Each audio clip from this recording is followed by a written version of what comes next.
Okay, I've just come back from a 600-mile road trip on the TU250, and what I'm going to do is unload the gear that I put on it, just to show you how much the bike can hold.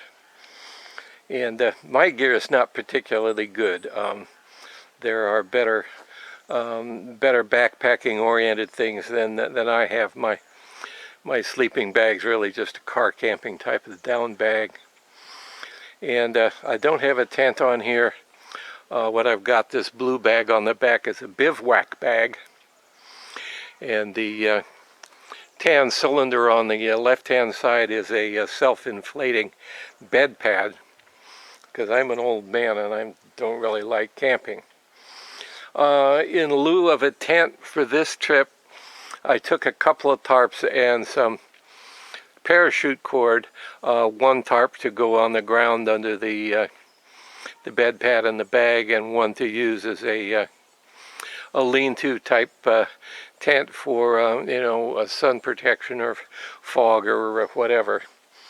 This little red bottle on the bottom above the tail light is a metal can with gasoline in it for the stove.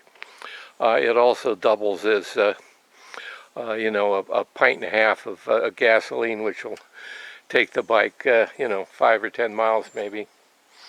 But it's something. So anyway, I'm just going to start undoing the cords, and you can see what I did. This is all provisional. This is my first time loading the bike. The previous owner has taken this thing to Alaska, Canada, California, Baja California, Mexico, and Guatemala, using these bags in this rack, but his own gear. So there we go. So, one of the bungee cords holding that thing on. That comes off. These were clothespins that I just took to hold the tarps for the lean-to with the parachute cord. So here's a couple of one bungee cord. This is a reflective tarp for the lean-to. This is a single bungee cord looped around the man rack here. This is the bivouac bag. So I'm going to go ahead and take this bed pad off. Another bungee cord wrapped around there and hooked to the support for the man rack. This is a one of the cords, one of the straps that's part of this bag, and it holds the bag together, but it also did a fine job of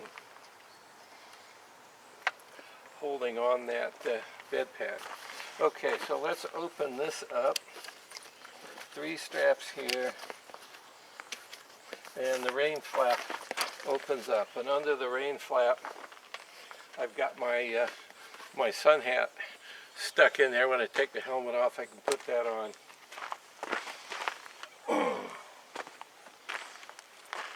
Inside is a stuff bag, and I happen to have a pair of swimming trunks, a hot weather shirt, and a pair of socks in there, and a pair of pants, the hot weather pants.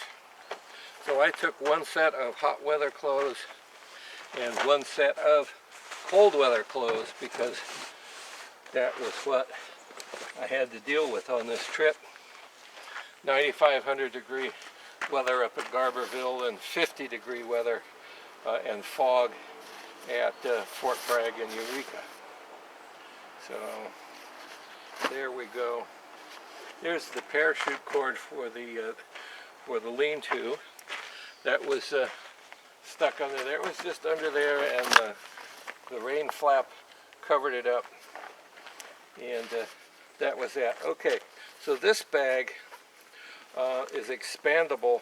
It has zipper openings on the side, and then if you want to open it up, you can open this other zipper and this whole thing will come out even farther. So here I've got face cloth, a small towel, roll of TP, and that lives in my kitchen bag. So this is my kitchen bag. Paper towels in a what do you call it? Ziploc bag. Spaya stove, runs on gasoline. Ground coffee. Can of soup. Can of tuna. Not the optimal pan. The best pan would be a little round pan with a lid. I just bought this at some secondhand store or something, and it's been in the pack forever. I also have stuffed in this bag. This is a bag that I just keep packed like this all the time, and I can just pick it up and stick it in a motorcycle without doing anything. Here's some hand warmers. They probably could go in the tank bag, but they've been living in here. So there they are. So that's a whole kitchen in a bag. In the side I've got fork and a spoon, hydrocortisone for bug bites and such, toothbrush, some Salonpas for aches and pains because I'm an old man, and even some fire starter cubes. I'm highly unlikely to build a campfire, but and also a nut. I took it out already, but I keep a box of strike anywhere wooden matches in here. So this and the little bag with the towel and the teepee all lives in this one little bag. It's usually stored in a plastic. Okay. On the other side, there's a little pouch, and in here I have a couple of chargers because I took a tablet and a cell phone with me, so I stuck the chargers in there.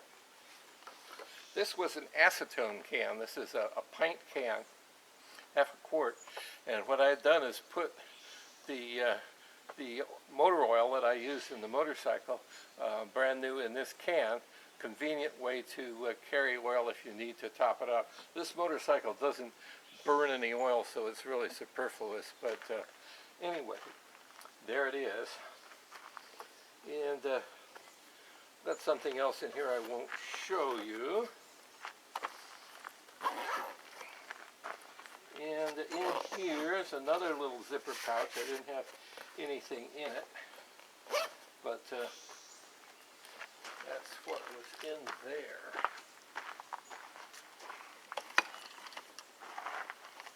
Okay, I showed you the fuel jar. This is a can of bear spray for whatever predatory creature you have to deal with. I was carrying this around and I didn't pull the drawstring, and I don't know if it fell out or if somebody stole it at a gas station, but anyway, when I got to Eureka, I didn't have my bear spray anymore, so use your little drawstring. Okay, let's move the camera again.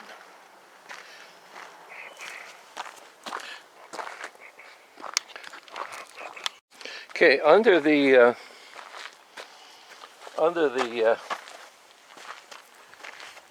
bag on the back is this storage shelf. Now, the previous owner told me that he kept an MSR water bottle down here, I think a dromedary, some kind of a water bag. Then that fit right in there.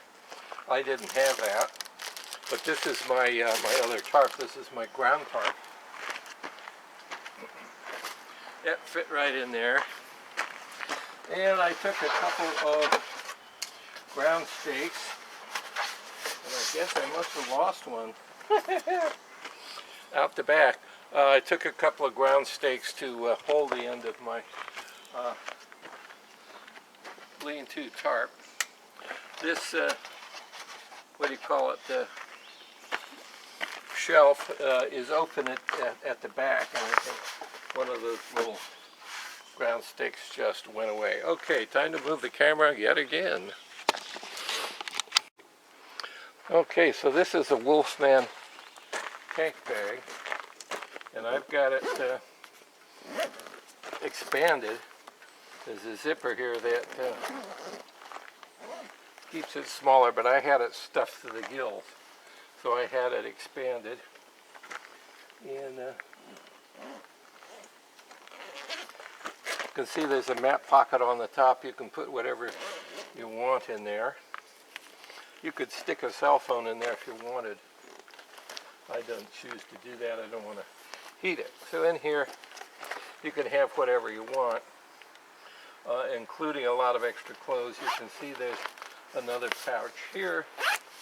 There's a pouch here in the front, and in here I have a USB power adapter that will go in the power outlet there. Got my pair of prescription sunglasses, eyeglasses cleaner, some spare fuses that I'll never need, and a couple of Allen wrenches. You need Allen wrenches to open the side covers, and you need an Allen wrench to remove the seat. So I just have those two in there, and I'm carrying around 2 or 3 of these extra clips and extra straps, so that if I wanted to add something to my load or refasten it, I had the stuff to do it. I think I'll put those in here, something I'm not going to get to very often. And in here, this is a half a gallon of water. Now you can carry your water however you want. The previous owner had a water bag under there, which is great, but this is a half a gallon of water, which is quite a bit. Flashlight, cleaner for the windshield is not terribly important because you don't really spend much time looking through that windshield. But it is important for the visor, and every once in a while you want to clean the bugs off of that thing. So windshield cleaner. This is just a red flag I can put on the back of the bike if I need it. Little rain poncho. I couldn't find my rain suit. What do you call it? Emergency blanket, mylar, reflective mylar. You want something really reflective, you want to be seen, or you want to keep the heat off of you, this will do it. So there's that. Cup, I just didn't get this. I found this at the last minute and didn't get it in my kitchen, but it belongs in the kitchen bag. And these are wonderful straps. I got these from a BMW dealer. I bought another one of these TU250s about 10 years ago from a BMW dealer in Oregon and rode it back to California. And these straps are very strong, and they've got these nice spring clips on them. These are used to hold BMW motorcycles in their shipping crates, and he gave me 2 of them, and they're really wonderful to have. They're extremely strong and very reliable. So I took that along. Originally I had the what do you call it, the bed pad strapped on with that, but then I figured out I could use this strap on the bag to do it, so I just took it along as an extra. And then I got my toolkit in here. This is a toolkit I made up. The real Suzuki toolkit is supposed to fit in a slot above the battery. I made this up from some BMW tools and stuff that I had, and took it with me because I didn't have the original. So that's it. Let's see here.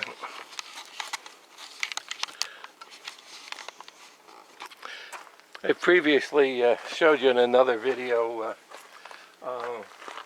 that we've got the power outlet here. This is a Garmin Zumo RAM mount. I don't own a Zumo. This is an automotive Garmin GPS that it just plugs right into that port, and that was what I used on the trip. And it turned out, interestingly enough, that with this 318 tire on the front of the bike, which is where the speedometer drives it, that the speedometer was extremely accurate. It just matched what the GPS said. And I'd never seen that on a motorcycle before. Usually there's 3 or 4 miles an hour error, and they're usually fast. This was dead nuts on, right on the money. So there you go. That was what I put on there, and obviously there's other ways to do things. The previous owner had carried a 1 gallon fuel jug, a red plastic fuel jug, on the back of this rack back here. And I think that's a good thing to do when you've only got a 3 gallon fuel tank. The gas mileage loaded like this with lots of headwinds and lots of uphill and lots of high-speed riding on the freeway, I was getting mileage in the low 60s. But he reported that going a steady 50 miles an hour, he could get up into the 90s. So your mileage is going to be somewhere in there. I think more typically with the street tires on it, I think 70s is what I'd expect to get, and what I'd previously gotten, I believe, with my my other TU250s. I think the rolling resistance with these Navi tires on the front and the windshield, and heavily loaded.